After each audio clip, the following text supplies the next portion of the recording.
This is Tyson with Fuel Systems Research and Development. Okay, so today I'm going to show you a video on how to disconnect the buzzer in a Deuce and a half.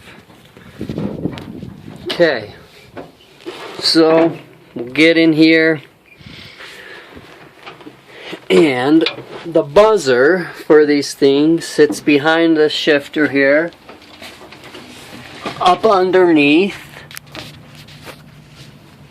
and there's this box right up there. Okay, right there. At the bottom of it, you will see, these wires are kind of in the way, but you'll see this connection right here. Okay, I'll touch it. Right there. That thing.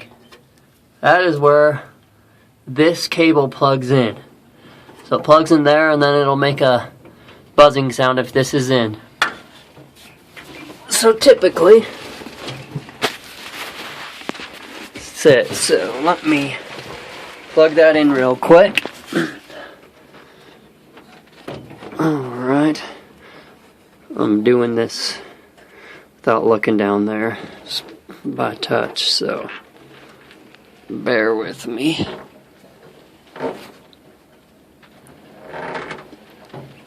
Okay, almost got it. There we go. So, with it plugged in, put that to on, and you have that annoying sound. Okay, so that sound is basically a safety measure for the air pressure in this thing. If your air pressure drops below, I think, 60 psi, then that buzzer will go off. So it'll remain on until your air compressor pressurizes the system to about, I think, 60 psi, and then it'll shut off. So I just unplugged it, and now when you flip this switch on, the battery switch on, it makes no sound. So if you want to disconnect it, go for it. It'll make it so it's not so annoying and loud. But it is a good idea to have it on while you're driving,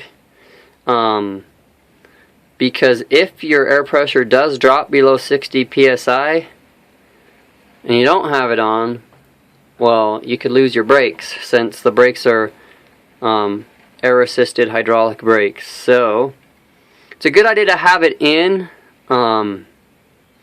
If you wanted to, you could have a toggle switch tied to this thing so that when you first turn the vehicle on, you can flip it off, which is probably what I'll end up doing. You'll flip it off until the compressor pressurizes the system to 120 psi or above 60, and then flip it back on. That way when you're driving, if for some reason you do lose pressure, it will sound and you'll know. But that way you don't have to listen to it buzz while you're waiting for the compressor to pressurize the tanks at startup. So there's your quick tip on how to disconnect the buzzer on a Deuce and a half. Tyson with Fuel Systems Research and Development. Take care.